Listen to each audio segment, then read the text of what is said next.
Classification of industries. भाई इस heading में बेसिकली हम ना क्लासिफिकेशन पढ़ेंगे, इंडस्ट्री की क्या क्या क्लासिफिकेशन है, इंडस्ट्रीज को कितने पार्ट्स में इंडिया में बांटा गया है और उस पार्ट्स का क्या नाम है। तो ये जो हेडिंग है आपकी टेक्स्ट बुक्स में बड़ी ज्यादा कंफ्यूजिंग है, पर मैं आपको इतना बढ़िया माइंड मैप से कराऊंगा ना, आपको लाइफ टाइम ये कभी भी नहीं भूलेगा। तो आइए इस हेडिंग को बढ़िया तरीके से ऑपरेट करते हैं। तो क्लासिफिकेशन ऑफ इंडस्ट्रीज में आपने ये रंग बिरंगा मैप याद रखना है, ये मेरे द्वारा बनाया गया माइंड मैप है, ठीक है।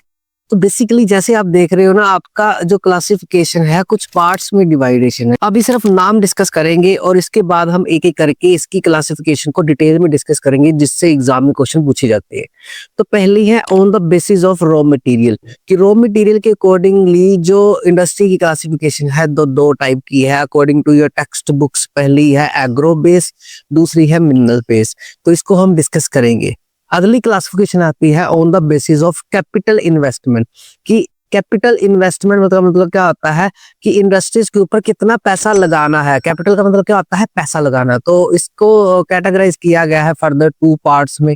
कौन सी होती है, लार्ज स्केल इंडस्ट्रीज और स्मॉल स्केल इंडस्ट्रीज। दो पार्ट समझ आ गए। उसके बाद डिस्कस करते हैं on the basis of main role, कि जो इकोनॉमी की ग्रोथ के लिए मेन रोल है इंडस्ट्री का, तो वो कौन सी कैटेगराइज है, वो भी दो पार्ट में कैटेगराइज है। जैसे पहला है बेसिक या की इंडस्ट्री बोला जाता है, और अगली क्या है, कंज्यूमर इंडस्ट्री। तो इसको एक एक करके एक्सप्लेन करेंगे हम, कोई बात नहीं, अभी सिर्फ हम करेक्टर देख रहे हैं कौन से पिक्चर में आते हैं, ठीक है। Second last is basis of bulk and weight, weight के अकॉर्डिंग इंडस्ट्री कितने कैटेगराइज की गई है, दो, सभी दो है लास्ट को छोड़ के। पहली है हैवी और दूसरी है लाइट इंडस्ट्री। सबसे लास्ट में आता है on the basis of ownership, कि इंडस्ट्री का मालिक कौन है। तो ये चार कैटेगराइज में आती है, जिसका पहला नाम है पब्लिक सेक्टर, दूसरा है प्राइवेट सेक्टर, तीसरा है joint sector and last one is a cooperative sector. तो ये माइंड मैप आपने याद रखना है। यहाँ से आपको ना शॉर्ट क्वेश्चन आ सकता है 2 नंबर का। क्या आ सकता है आपको, on the basis of raw material, तो आपने दोनों के नाम लिखने हैं। अगर 2 नंबर का आता है तो सिर्फ और सिर्फ आपने क्या लिखने हैं, 2 नाम याद रखने हैं। अगर आपको आता है on the basis of ownership, तो ये चारों के नाम लिखोगे 2 नंबर में, ठीक है। तो आइए अब हम एक एक करके इन सभी इंडस्ट्रीज की क्लासिफिकेशन को डिटेल में डिस्कस करते हैं। सबसे पहले हम डिस्कस करते हैं on the basis of raw material. Raw material का मतलब क्या होता है कि उस इंडस्ट्रीज में, उस कारखाने में, उस फैक्ट्री में कौन सा कच्चा माल यूज होता है, मतलब कौन सा कच्चा माल से फाइनल प्रोडक्ट बनाया जाता है। तो पहली कौन सी थी, एग्रो बेस, और दूसरी थी मिनरल बेस। दो ही याद रखने हैं। एग्रो बेस में क्या आता है, यहाँ पर इसकी डेफिनेशन ये है, uses farm products as raw material. जो फार्म के प्रोडक्ट्स हैं, जो एग्रीकल्चर के प्रोडक्ट्स हैं, उसको रॉ मटेरियल के लिए यूज किया जाता है। जैसे मैं आलू उगा लूं, तो मैं फैक्ट्री को अगर भेजूंगा, लेज की फैक्ट्री को, आलू क्या है, रॉ मटेरियल है लेज के लिए। तो इसकी एग्जांपल में आपने याद रखनी है कॉटन टेक्सटाइल। कॉटन का मतलब होता है रुई, और टेक्सटाइल का मतलब होता है कपड़े। जो रुई की बनने वाली कपड़े वाली इंडस्ट्रीज होती है, वो कॉटन को as a raw material use करती है, जो खेतों में उगते हैं। तो जैसा नाम है वैसा ही काम है। उसके बाद है minerals base. Mineral base, mineral का मतलब क्या होता है, जितने भी मिनरल्स है, जैसे गोल्ड हो गया, सिल्वर हो गया, तो ये यूज किसको करते हैं भाई, रॉ मटेरियल किसको, मिनरल्स को रॉ मटेरियल यूज करते हैं। उसको क्या बोला जाता है, मिनरल्स बेस इंडस्ट्रीज। एग्जाम्पल में याद रखना है आपने आयरन एंड स्टील इंडस्ट्रीज। बाकी मैं ना एक एक एग्जाम्पल दे रहा हूँ, बाकी सारी एग्जाम्पल आपको नोट्स में बढ़िया तरीके से मिल जाएगी, आपको कोई टेंशन लेने की जरूरत नहीं। यहाँ से डफर क्वेश्चन बनते हैं। डफर क्वेश्चन का मतलब क्या होता है, इससे क्वेश्चन में ही आंसर छुपा होता है। जैसे मैं बोलूँ एग्रो बेस, एग्रो मतलब एग्रीकल्चर बेस, जो एग्रीकल्चर के प्रोडक्ट्स को यूज करती है, जो फार्म के रॉ मटेरियल प्रोडक्ट्स को यूज करती है, उसको एग्रो बेस बोला जाता है। अब मिनरल बेस आएगा, जैसा नाम है वैसा ही काम है। डफर क्वेश्चन है, जैसे क्वेश्चन में ही पता चल रहा है आंसर। तो जो रॉ मटेरियल किसको यूज करेगी, मिनरल्स को। तो आप आंखें बंद करके भी याद रख सकते हो। एग्रो बेस मतलब एग्रीकल्चर के प्रोडक्ट्स रॉ मटेरियल यूज करती है, और मिनरल बेस मतलब मिनरल्स को रॉ मटेरियल के रूप में यूज करती है। तो ये दोनों के बारे में समझ आ गया। यहाँ से यही क्वेश्चन था on the basis of raw material. उसके बाद अगली कैटेगरी क्या थी, on the basis of capital investment.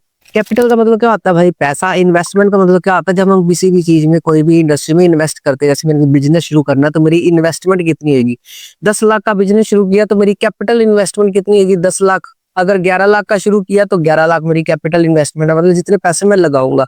तो कैपिटल इन्वेस्टमेंट के अकॉर्डिंगली दो तरह की इंडस्ट्री होती है, लार्ज स्केल और स्मॉल स्केल। डफर क्वेश्चन आएगा, लार्ज मतलब जहां पर लार्ज मशीनें यूज होती हैं, पैसा भी ज्यादा लगता है। स्मॉल स्केल क्या आएगा, जहां पर पैसा कम लगता है और बेसिक इनपुट भी कम लगती है। तो सबसे पहले लार्ज स्केल की डेफिनेशन क्या है, रन विद हैवी इन्वेस्टमेंट, जो हैवी इन्वेस्टमेंट में रन की जाती है।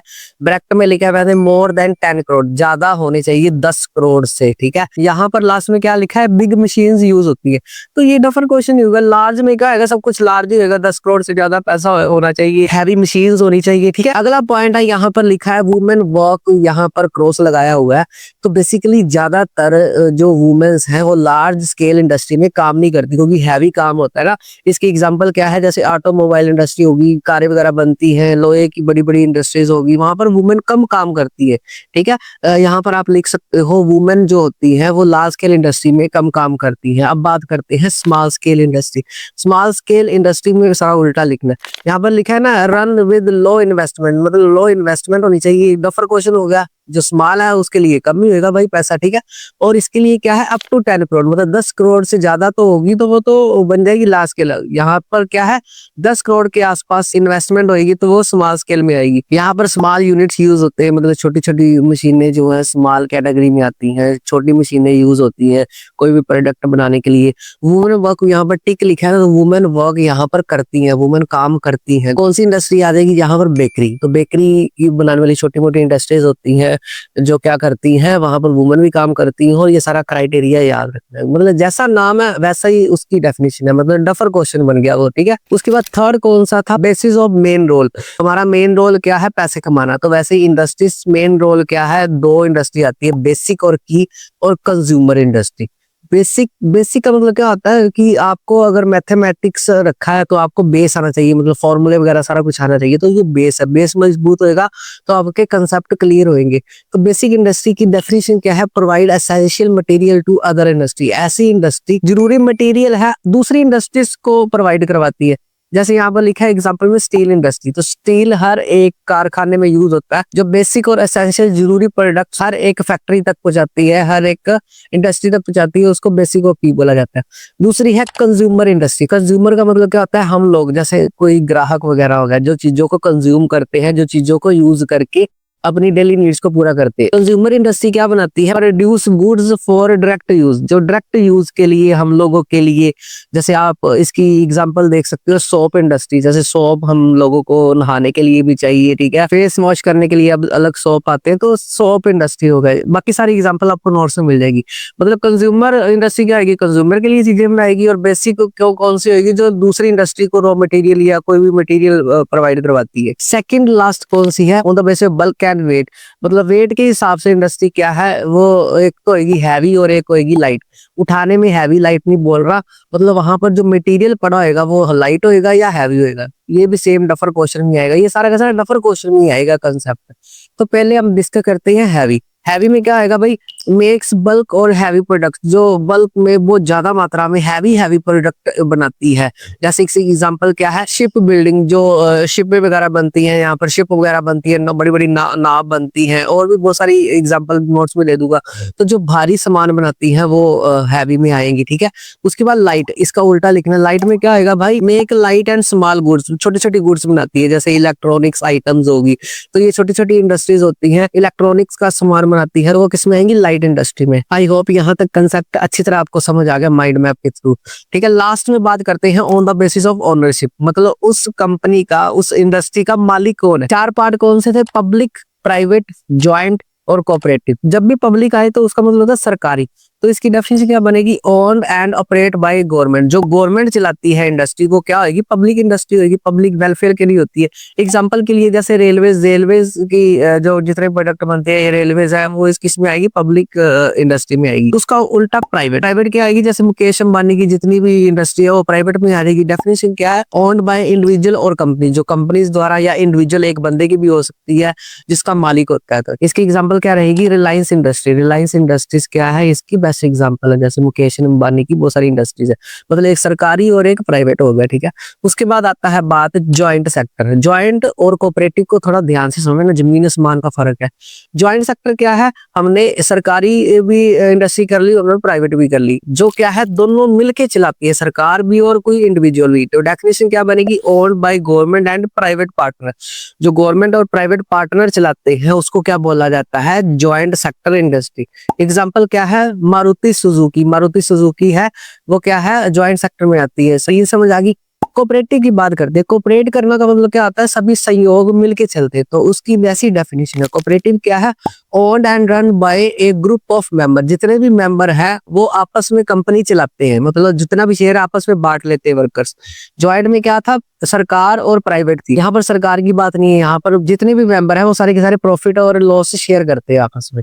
इसकी बेसिक एग्जांपल आपने सुना ही होगा, प्रोडक्ट अमूल। अमूल के जितने प्रोडक्ट है वो किसमें आते हैं, कोऑपरेटिव इंडस्ट्री में। तो आई होप ये सारा का सारा कंसेप्ट आपको अच्छे से समझ आ गया। यहाँ पर आपको क्या क्वेश्चन आएगा, on the basis of ownership, तो ये सारे एक्सप्लेन करना है। या पिछले वाले जितने भी करवाए हैं on the basis of raw material, तो वो सारा आपने लिखना है डेफिनेशन के साथ। जितने भी क्वेश्चन आएंगे सारे के सारे नोट्स में दे दूंगा, आपको कोई टेंशन लेने की जरूरत नहीं।